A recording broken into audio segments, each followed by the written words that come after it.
I think it's nice for us as a species to remind each other and ourselves about happiness and positivity and joy and all that stuff. You know, it's a little like it can get forgotten about sometimes, and I think this show is a big reminder of that. So that's been lovely.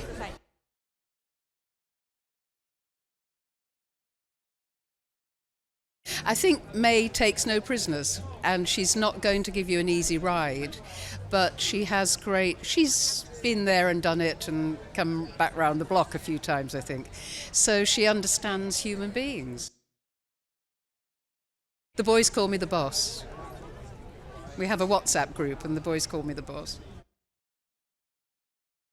The viewers can expect everything this season, I think. They're going to be thrilled, they're going to weep and laugh a great deal.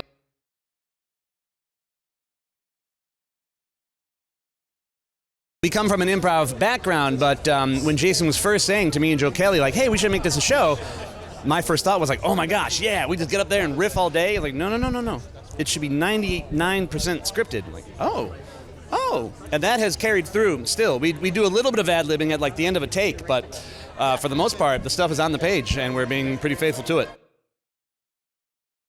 People are realizing in this country that like they really haven't given soccer a fair shake. And now that they look at soccer in this way, they know they were wrong about that. What other things were they wrong about? And they're opening their hearts, but it's all triggered by the beautiful game. A lot of people want to know about the football-soccer lexiconical dichotomy, and the answer is call it whatever you want. Because in this country, we have a different football, so why would you call it football? It's just confusing. And over there, they have just football, so they call it football, but they invented the word soccer, so that's not our fault. It's okay if there's a thing that has two names and a word that means two things. Call it what you want.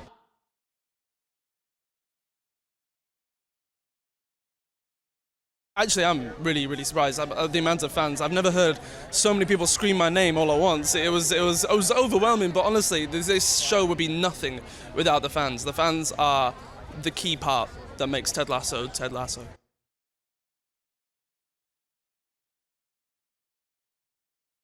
There's so many more football soccer moments, many more than in season 1 and season 2.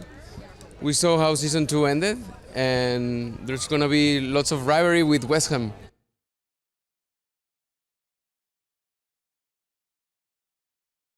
I think that Ted Lasso has resonated so much with people because it's really ultimately about love. It really is about love, and it inspires us to kind of be a better version or the best version of ourselves, you know? And also, it's brilliantly made on every level, and each department just elevates all of it, all the way through, like the editors, I mean the whole thing, it's amazing.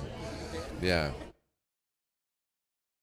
I think it's going to really, really excite and delight and satisfy the viewers. I really do think so, but I haven't seen it, but that's my hunch. I can tell you that.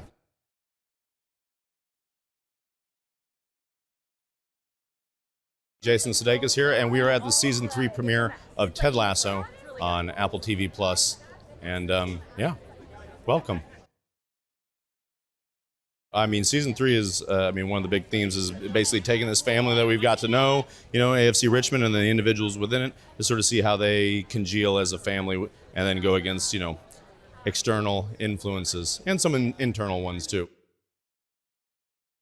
It's overwhelming even when I deal with it in the reality of it, and I see all the folks like showing up here. I was just like, oh my gosh, this is nuts. And them all yelling our names and knowing everybody's real names and the characters' names and having opinions about it.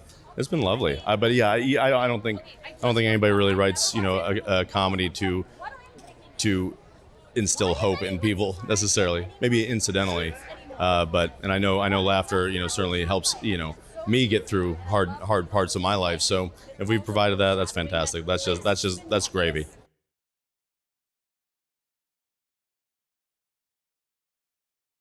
Why do people like Leslie? Because he's unaffected, I guess. He's put upon, or he was put upon, but has been elevated. And everybody wants that, don't they? You want your boss to go, I'm sorry, I hold my hand up, I made a mistake. let's take you on a journey, you know. And so that's what happened at the end of season 1, and so through season 2, and I think really in season 3, you see him getting into his stride and making decisions and being, you know, authoritative and giving his folksy wisdom when it's called upon in the Diamond Dogs and what have you.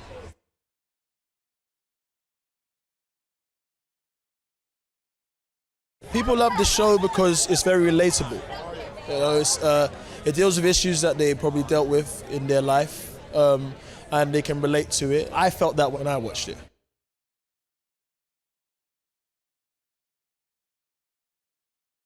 We spent the start of season 3 exploring what's best for Sam, and he continues to grow and, you know, yeah, just like work on himself. And yeah, there's a lot of maturing for Sam, a lot of dealing with, you know, he's dealing with like loads of trials and tribulations this season, but his main focus is just working on him and maturing, you know.